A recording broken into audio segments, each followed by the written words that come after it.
Hello,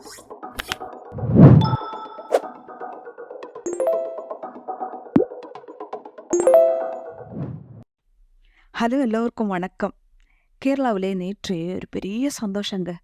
கேரளாவில் மட்டுமல்ல, மலையாளிஸ் உலகத்தில் எங்கெங்கே இருக்கிறார்களோ அவர்களுக்குள்ள ஒரு பெரிய சந்தோஷம், ஒரு பெரிய நிம்மதி கூட. நிறைய மக்கள் இதுதான்டா ரியல் கேரளா ஸ்டோரி அப்படின்னு சொன்னாங்க. அப்படி என்ன கேரளாவிலே நேற்று நடந்திருக்கிறது? கோழிக்கோடு கோடம்புழா அப்படின்ற ஒரு இடத்துல அப்துல் ரஹீம் என்ற நபர் 18 வருடமாக சவுதி அரேபியாவில் ஜெயிலில் அடைக்கப்பட்டிருக்கிறதா. அது மட்டுமல்ல, அவருக்கு தூக்கு தண்டனை கொடுக்கப்பட்டிருக்கிறது. ஏப்ரல் 16 அவருடைய கடைசி டைம் அப்படின்னு சொல்கிறாங்க. இது என்னடா, இது ஒரு சோகமான செய்தி, இதில் என்ன சந்தோஷம் இருக்கிறது அப்படின்னு நீங்கள் கேட்குறீர்களா? சந்தோஷமான செய்தி என்னது என்று சொன்னால், அவருக்காக 34 கோடி ரூபாய் அங்கே கொடுத்தால் அவர் விடுதலை ஆக்கப்படும். இதுதான் சந்தோஷமான செய்தி. 1-2 கோடி கிடையாதுங்க, 34 கோடி. இந்த அப்துல் ரஹீம் என்ற நபருக்கு சவுதி அரேபியாவில் என்னாச்சு? 2006 நவம்பர் மாதம் இந்த அப்துல் ரஹீம் என்ற நபர் டிரைவர் விசையிலே சவுதி அரேபியாக்கு கடந்து செல்றாங்க. அங்கே அவருக்கு கிடைத்த வேலை என்னதுன்னு சொன்னால், சவுதி ஸ்பான்சர் மகன், அவருக்கு ஒரு 15 வயது, அவரை வெளியே கூட்டிகிட்டு போனால் வரணும், அதுதான். ஆனால் அந்த பிள்ளைக்கு சரியா உடம்பு முடியல அப்படின்னு சொல்கிறாங்க. அதாவது கழுத்து கீழே சரியான ஒரு மூமெண்ட்ஸ் இருக்காது, வீல் சேரில் தான் இருப்பாங்க. அதுவும் இல்லை, அந்த ஃபுட்டு தண்ணீர் எல்லாம் எடுப்பதற்காக கழுத்தில் ஒரு மிஷின் வேறு வச்சுருப்பாங்க அப்படின்றாங்க.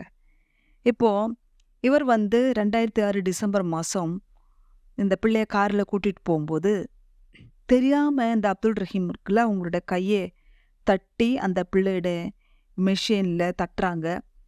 தட்டின உடனே அந்த பிள்ளை மயக்கம் போட்டு விழுறாங்க. சுகமான செய்தி என்னதுன்னு சொன்னால், அந்த பிள்ளை மரித்தும் போகிறாங்க.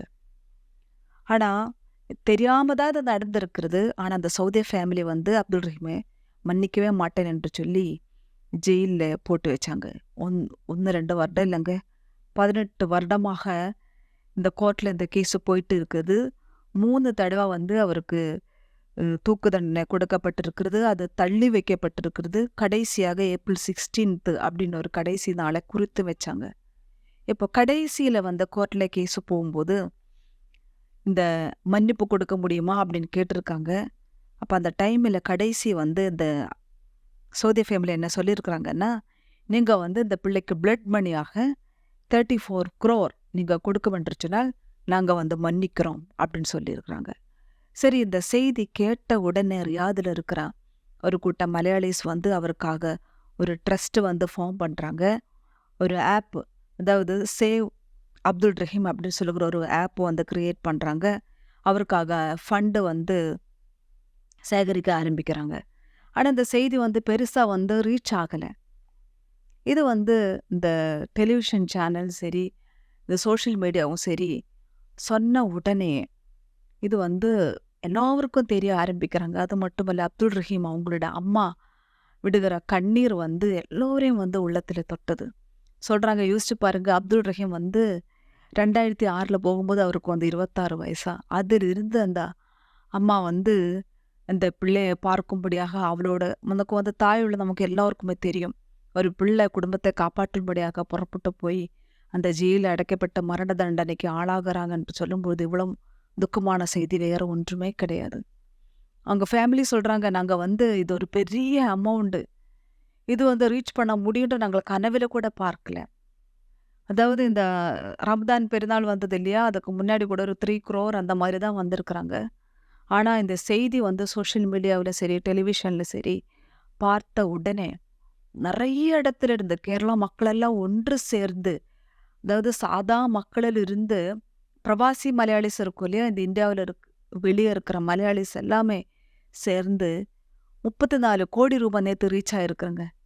அதுவும் இன்னும் மணி வந்துட்டே இருக்கிறாங்க. இவங்க அதை ஸ்டாப் பண்ணியிருக்கிறாங்க. இனி யாரும் அனுப்ப வேண்டாம், தேவையான பணம் சேர்ந்து விட்டது என்று சொல்லி ஒரு பெரிய சந்தோஷம் எல்லோருக்கும். ஏன்னா எல்லாரும் ஒற்றுமையாக இருக்கும்போது நடக்குகிற ஒரு பெரிய வெற்றி. அப்துல் ரஹீம் அம்மா சொல்கிறாங்க, எனக்கு பெரிய சந்தோஷம், எனக்கு என் குட்டியை காணணும் அப்படின்றாங்க, என் பிள்ளைய எனக்கு பார்க்கணும்.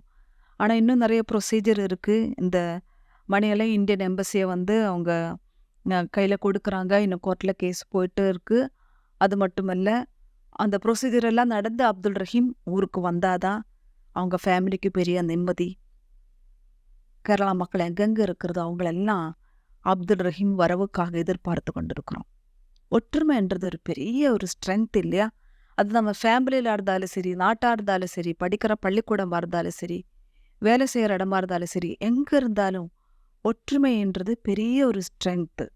அந்த ஸ்ட்ரென்த் இருந்தாலே நமக்கு எந்த காரியத்தையும் வெற்றி அடையலாம் என்றதுக்கு இது ஒரு பெரிய ஒரு எக்ஸாம்பிளா இருக்கிறது இல்லைங்களா? இந்த ஒரு சந்தோஷம் நான் உங்களோட கூட ஷேர் பண்றேன்.